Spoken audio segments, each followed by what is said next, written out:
మన ధర్మం యొక్క ఇది.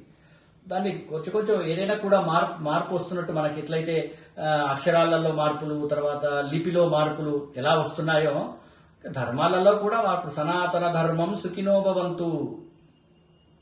ఎస్, సనాతన ధర్మం సుఖినో భవంతు జరిగితేనే లోకా సమస్త సుఖినో భవంతు జరుగుతుంది అనేటువంటిది ఇప్పటికీ అర్థమవుతుంది. ఎందుకంటే మార్పులు జరుగుతున్నాయి కాబట్టి. ఇక్కడ వేరే వేరే దేశాలలో మన రాష్ట్రాలలో, మన దేశంలో ఉండేటువంటి రాష్ట్రాలలో కొన్ని ఇబ్బందులు జరుగుతున్నాయి కాబట్టి ఈ స్లోగన్స్ వస్తున్నాయి.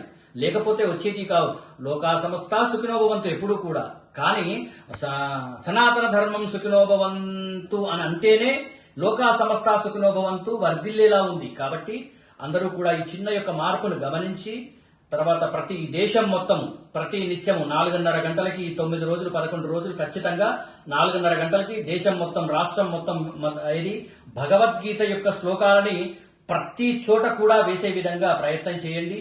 ఇది చూసిన ప్రతి ఒక్కరు కూడా మీ దగ్గర ఉండేటువంటి పోలీస్ స్టేషన్ లో పర్మిషన్ తీసుకోండి. భగవద్గీత కోసం మేము ఖచ్చితంగా 1 గంట సేపు మేము మైక్ వాడతాము. సరే, మంత్రాలకు వాడండి, అదొక గంట. ఇలా మీరు అవసరమైతే ఆ పర్మిషన్ లో లెటర్ పెట్టేసి ఖచ్చితంగా వాడేటువంటి ఒక ప్రయత్నం చేయండి. ఇంకొకటి దాంట్లో ఇంకా ముఖ్యంగా మనకి ఎక్కడా కూడా సినిమా పాటలు కానీ అవి కానీ లేకుండా మన యొక్క భక్తి పాటలు చాలా ఉన్నాయి. భక్తిలో మునిగితేలే అంతా ఉంటాయి అవి కరెక్ట్ గా మీరు వింటే. ఎందుకంటే ఈ పాశ్చాత్య సంగీతానికి మనం కొద్దిగా ఇదైపోయాం, కానీ దాన్ని కరెక్ట్ గా మీరు పెట్టుకున్నటువంటి ఇప్పుడు డీజేలలోనే పెట్టుకుంటే అది ఇంకా ఇంకా ఇంకా పీక్ స్టేజ్ కి తీసుకెళ్తుంది మిమ్మల్ని. కాబట్టి అది కూడా ఒక ప్రయత్నం చేయండి. ప్రయత్నం కాదు, చేయండి. ఈ ప్రయత్నం మానండి. ఏది సినిమా పాటలు వేసేటువంటి ప్రయత్నాన్ని మాని ఈ యొక్క దాన్ని మీరు వైభవంగా చేసుకోవాలని కోరుకుంటూ మరి ఒక్కసారి జై స్వరాజ్య టీవీ వాళ్ళ ద్వారా నాకు ఈ అవకాశం దొరికి ఈ యొక్క దీన్ని మీ అందరికీ తెలియజేస్తున్నందుకు చాలా సంతోషంగా ఉంది.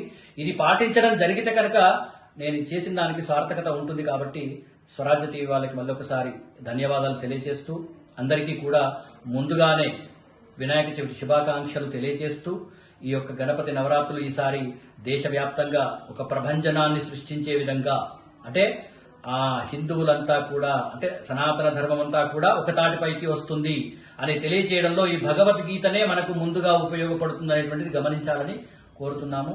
జై శ్రీరామ్.